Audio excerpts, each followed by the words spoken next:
Hola, ¿qué tal? Excelente día a todas y a todos. Hoy vamos a tener nuestra sexta sesión de clínica procesal laboral. Bueno, comencemos con las nociones que nos faltan antes de iniciar lo que son las etapas del proceso. En en primera orden, nos encontramos con la palabra términos, que se entiende por el tiempo que se concede a las partes para desahogar algún acto o diligencia judicial. Cabe destacar que estos ya se encuentran definidos en las normas, en los códigos o en las leyes.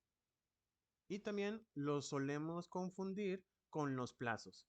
Estos últimos es el espacio de tiempo que se concede a una de las partes para la ejecución, perdón, de actos procesales unilaterales. Por eso cualquier acuerdo o resolución de los tribunales se relaciona con los términos y plazos. Si se fijan, en los primeros ya están establecidos en la norma y los plazos van a acomodarse conforme a la persona o en este caso ya sea actor o demandado, van a ser los encargados de incitar a que se realicen estos actos. Un ejemplo de plazo es, por ejemplo, cuando se hace la contestación de una demanda. Es un acto unilateral en donde la persona va a entregar un escrito justificándose o negando algún tipo de acto. Asimismo, los términos se pueden clasificar en prorrogables o improrrogables. En materia de trabajo solo existen estos últimos, los que a su vez los vamos a dividir en específicos y genéricos. Los específicos se encuentran delimitados por la ley y los genéricos siempre serán de 3 días hábiles. Ahora bien, los cómputos en los términos, generalmente los actos procesales surten sus efectos a partir del día siguiente en los que son hechos las notificaciones. Es decir, si hoy es 13 de febrero, al día siguiente es cuando empiezan a contarse el cómputo de los días, ya que se van a contar de manera completas. Por ejemplo, si son 5 días para poder hacer algún tipo de actividad y estamos en 13 de febrero, al día siguiente es cuando empiezan a surtir sus efectos. Es decir, en el ejemplo, si me notifican hoy, para contarse los 5 días, empezaríamos con 14, 15, 16, 17, 18. No obstante, si se trataran de casos de notificaciones personales, sus efectos van a surtir a partir de la notificación. Es decir, van a empezar a partir, como ejemplo, si es 13 de febrero, empiezan a cortar a partir del 13 y ya no tendríamos hasta el 18, sino hasta el 17 de febrero. Otro de los conceptos que nos faltan por estudiar son las notificaciones. Estos se encuentran regulados en los artículos 739 al 750 de la Ley Federal del Trabajo. Las notificaciones, junto con el emplazamiento, la citación con los requerimientos, son medios de comunicación entre el tribunal y las partes, y también existen medios de comunicación entre los tribunales, como lo son los exhortos y los despachos. Los primeros, es decir, los exhortos, serán entre autoridades del país y los despachos tienen una connotación de carácter internacional. Ahora bien, ¿qué entendemos por la notificación? Bueno, es un acto jurídico mediante el cual se comunica de una manera auténtica a una persona determinada una resolución judicial la cual debe de cumplir con las formalidades de ese acto jurídico. Y teniendo a la notificación como género, esta va a tener dos tipos de especies, que son la situación y el emplazamiento. En la primera es el acto de poner en conocimiento de alguna persona un mandato de autoridad para que concurra a la práctica de alguna diligencia, indicándosele la fecha y lugar. Un claro ejemplo, bueno, varios ejemplos son los testigos, peritos y absolventes. También la citación tiene un apercibimiento que va desde una multa hasta el arresto administrativo. Si se fijan, las notificaciones son el medio idóneo para que todas las personas que se encuentran en un proceso sean notificadas y tengan la certeza de que lo que se está realizando dentro de ese proceso laboral se les comunique debidamente, ya que es un elemento muy importante que está establecido en nuestra Constitución. En la Carta Magna hay un principio que es la de legalidad y particularmente la de ser oído y vencido en un juicio.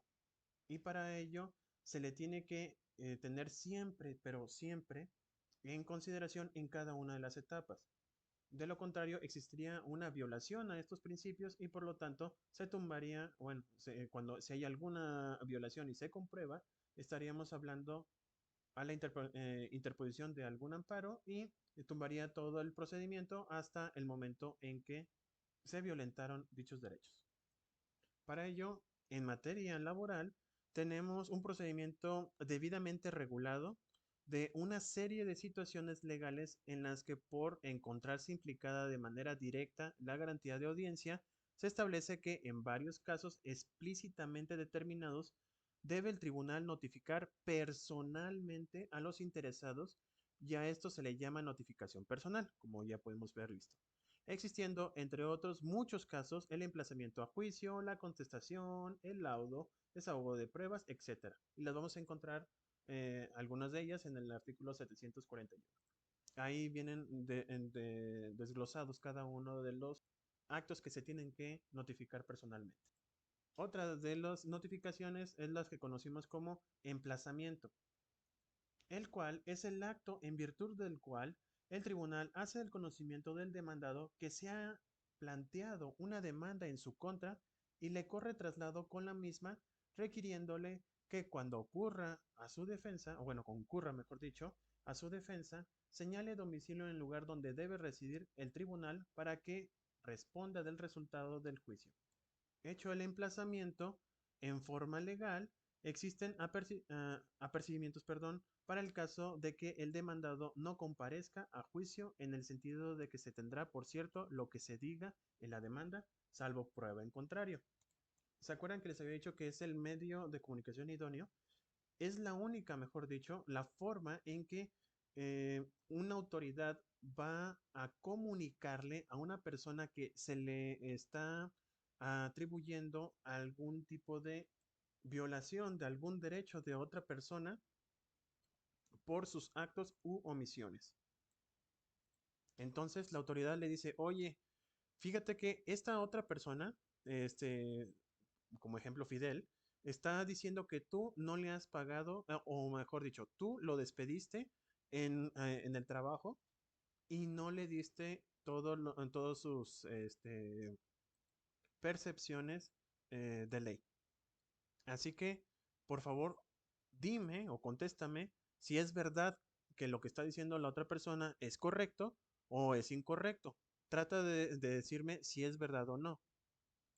Y por favor, eh, dime, bueno, lo que señala el famoso emplazamiento es de que me señales un lugar en donde te pueda estar diciendo de cómo va este proceso, cómo se está generando esta situación.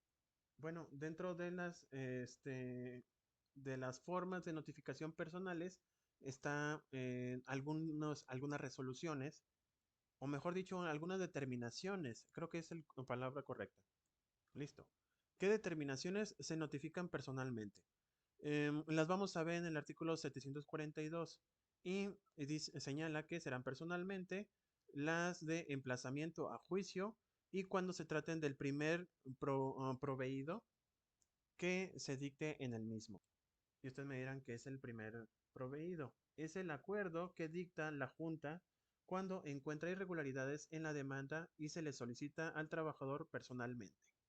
¿Se acuerdan de los principios al principio, valga la redundancia, de las clases? Que es cuando el trabajador, o sea, tiene la noción de los derechos que se le están violentando, pero no sabe cómo expresarlos. Entonces, lo orienta la propia junta para decirle, ¿sabes qué? Es que lo que me estás pidiendo no es prima de vacaciones, sino es prima de antigüedad, por ejemplo. Asimismo, dentro de las notificaciones personales está el auto de erradicación del juicio, que dicten las juntas de conciliación y arbitraje en los expedientes que les remitan otras juntas. Y esto pasa muchas veces cuando se declara una junta incompetente y le remite todo el expediente a la otra autoridad. En este caso, se les dice a las partes, oye, ya no es conmigo, ahora hay que irnos hacia esta otra junta. Y por obvias razones tendría que ser notificado personalmente. Asimismo, se encuentran las resoluciones en que la junta se declara incompetente. Bueno, eh, es para, en este caso, para ser más específicos o para darles mayor notoriedad el cambio de competencias. Entonces, se declara incompetente, se le tiene que notificar a las partes de que ellos ya no van a ser los competentes y también una vez que ya se declare a una nueva junta que sea competente, esta otra le va a tener que señalar personalmente de que aquí ya no es, sino en esta otra. El auto que recaiga al recibir la sentencia de amparo. También la resolución que ordene la reanudación del procedimiento cuya tramitación estuviese interrumpida o suspendida por cualquier causa legal. En este caso, por ejemplo, por la pandemia, eh, supongamos que se haya suspendido todos los plazos que se hicieron, de hecho, en algunas situaciones. Luego entonces, cuando ya se hizo la declaración de emergencia, todas las juntas debieron ver notificado a los casos en particular que se iba a suspender el procedimiento, el proceso, mejor dicho. El auto que cite a absolver posiciones, la resolución que deba conocer los terceros extraños al juicio, el propio laudo, el auto que conceda término o señale fecha para que el trabajador sea reinstalado, el auto por el que se ordene la reposición de actuaciones, en los casos, mejor dicho, a que se refiere el artículo 772 de la ley. Esto se refiere a cuando existe caducidad. Cuando no ha habido le llamamos excitación a la autoridad para que prosiga en el proceso, valga la redundancia, entonces la Junta lo que hace es señalarle o decirle a esta parte que por favor diga que si continúa o no continúa, de lo contrario se va a caducar la acción. Y en casos urgentes o cuando concurran circunstancias especiales a juicio de la propia Junta. Ahora bien, ¿cómo se va a hacer el procedimiento de notificación personal? Pues el actuario se va a cerciorar de que la persona que deba ser notificada habite, trabaje o tiene su domicilio en la casa o local señalado en el auto para hacer la notificación. Si está presente el interesado o su representante, el actuario notificará la resolución entregando copia de la misma y si se tratara de persona moral, el actuario se asegurará de que la persona con quien entiende la diligencia es representante legal de aquella.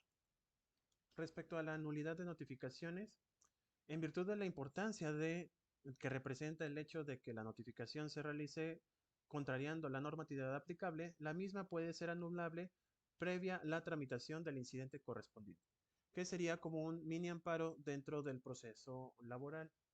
Aquí en nuestra materia es muy común porque recuerden que se puede confundir los patrones, es decir, quién generó el contrato, en dónde se está prestando el servicio y quién fue el que lo contrató.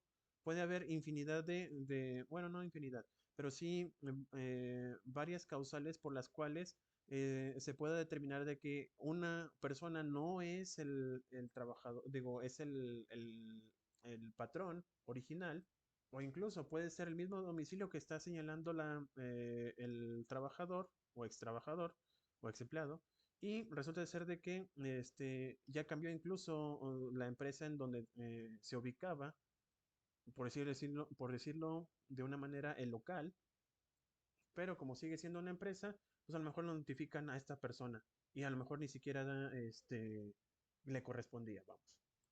Ahora entramos a lo que son los exhortos y despachos. Como sabrán, hay algunas diligencias en las que pues prácticamente no pueden realizarse en el lugar de residencia del tribunal o de las autoridades conciliadoras que conozcan del juicio o del procedimiento conciliatorio, ya según sea el caso. Deberá encomendarse por medio de exhortos al tribunal o a la autoridad conciliadora del domicilio en que deba practicarse según corresponda y de no haberlas en dicho lugar, a la autoridad más próxima al lugar que corresponda dentro de la República Mexicana. Es muy común que algunas empresas tengan, por decirlo de una manera, sucursales en en un estado o en un municipio, es más, incluso hasta en una población, y resulta ser de que sus oficinas se encuentran ubicadas en un lugar completamente diferente. E incluso puede ser de extremo a extremo del país. En ello, el envío, recepción y devolución de los exhortos, excepto en los casos de desahogar o desahogo de pruebas testimoniales, se realizarán vía plataforma electrónica en las que deben estar enlazadas todas las autoridades de justicia laboral, ya sea el tribunal o la autoridad conciliadora de orden federal o local. Esto en particular es novedoso precisamente para eh, hacer más ágil el procedimiento laboral. Asimismo, las diligencias que se practiquen en el extranjero únicamente se autorizarán cuando se demuestre que son indispensables para probar los hechos fundamentales de la demanda o de su contestación. En el caso de que se refiere al párrafo anterior, o sea, el que estábamos hablando de el que se me había movido, estas diligencias se van a hacer conforme a los tratados o convenios internacionales. El claro ejemplo actual es el TIMEC de México, bueno, en este caso de los países del norte de Norteamérica, donde hay un apartado en específico en materia laboral. Asimismo, el tribunal deberá expedir los exhortos y despachos al día siguiente de aquel en que surtan sus efectos la resolución que lo ordene. Y estos se van a proveer o diligenciar dentro de los 5 días siguientes, salvo en los casos que por la naturaleza de los que se hayan de practicar exijan necesariamente mayor tiempo. En este caso, las autoridades fijarán un nuevo término que no podrá excederse de 15 días. Ponemos como ejemplo, hoy 13 de febrero, el tribunal expide el exhorto y mañana 14 de febrero el tribunal va a hacer todos los trámites para que dentro de los 5 días siguientes, es decir, para el 18 de febrero, se realicen dichos actos. Ahora vamos a ver lo que son los incidentes.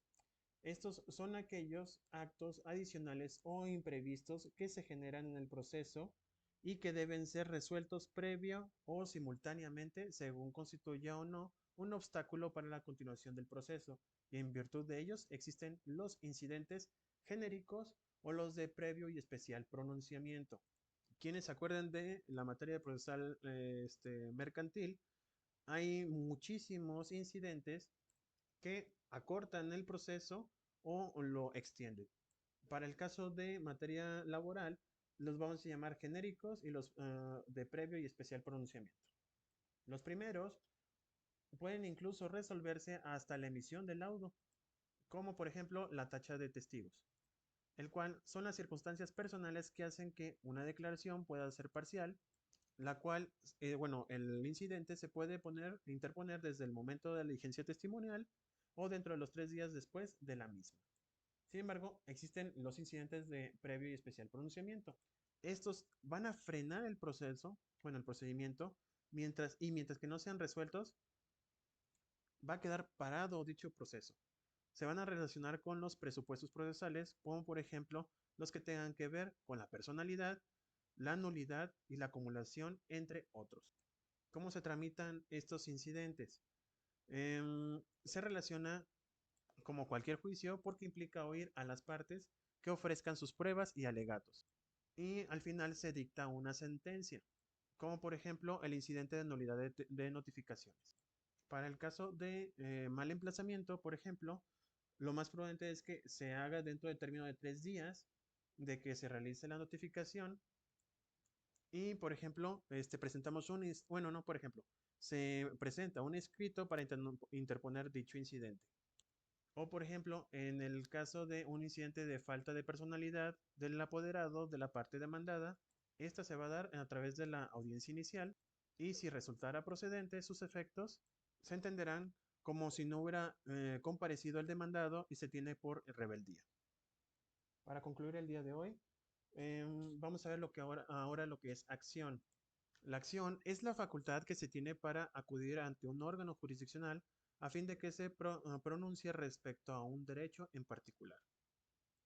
Prácticamente este es el elemento esencial para que se eche a andar toda la maquinaria procesal laboral.